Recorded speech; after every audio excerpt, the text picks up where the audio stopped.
Mercedes. Welcome to Halloween Daily. Hi, thanks for having me, Matt. Absolutely. I'm excited to talk to you about Bone Lake. It's an awesome new movie. It's out this October. A lot of people are going to be watching it for Halloween season. A good Halloween date movie, actually. I was thinking watching it with Yes, my wife.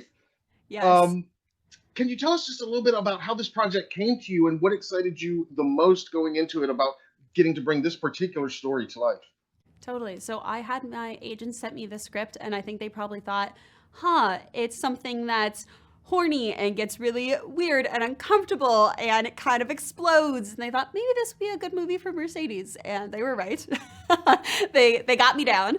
And what really excited me about it is that it doesn't take itself too seriously, and I love that the horror just really does pay off in the end, but we care about the characters within it. And so when I saw those things, I thought this is the kind of movie I want to make. And you described it great. I was going to say, how would you describe this without spoiling anything? I think you just did that pretty good for our audience.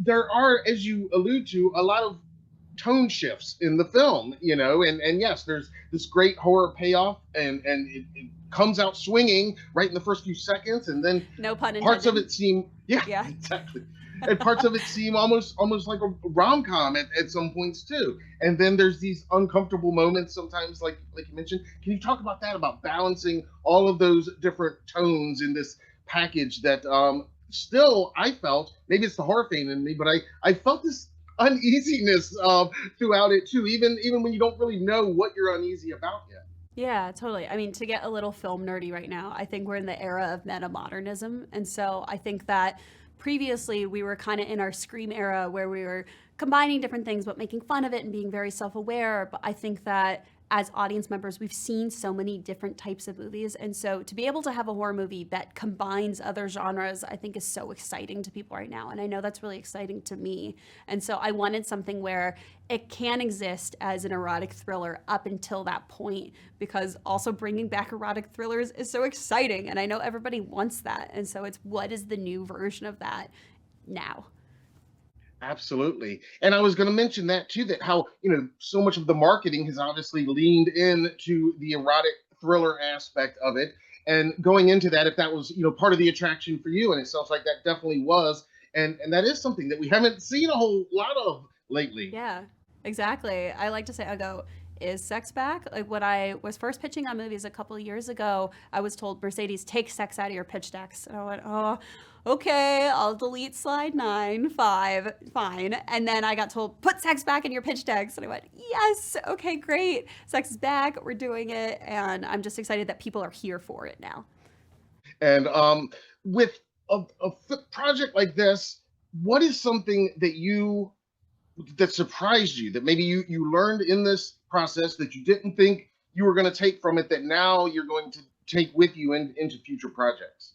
Yeah, I think something that surprised me is probably just, for example, our opening scene in the movie was originally different, and we decided to put in this naked couple running through the woods, and because we really wanted to give people a taste of what's to come. And so I think that's something I kind of took with me is, okay, great. Like if we're going to do this slow burn, like let people know that they're in good hands and that they can trust us. And so that was just something for me as a filmmaker, is learning that that really worked for people was just really satisfying for me. Awesome. Well, I think our audience is definitely going to love it.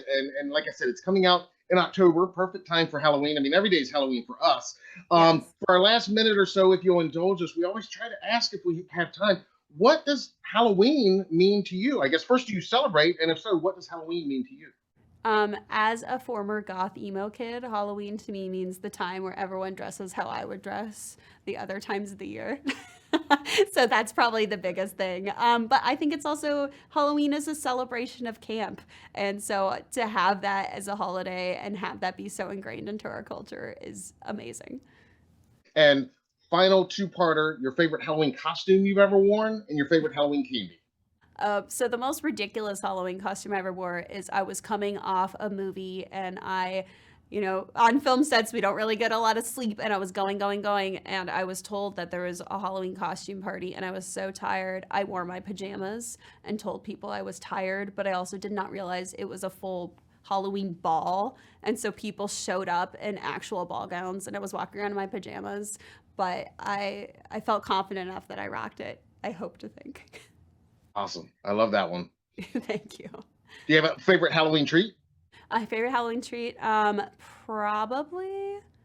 I'd say I actually like giving out candy more than getting it. One of my favorite things to do is I will go around WeHo with a wagon full of candy only for adults because adults aren't given Halloween candy, and the look on people's faces when they learn that they're being given Halloween candy as adults. It's probably my favorite to give the treats rather than receive them.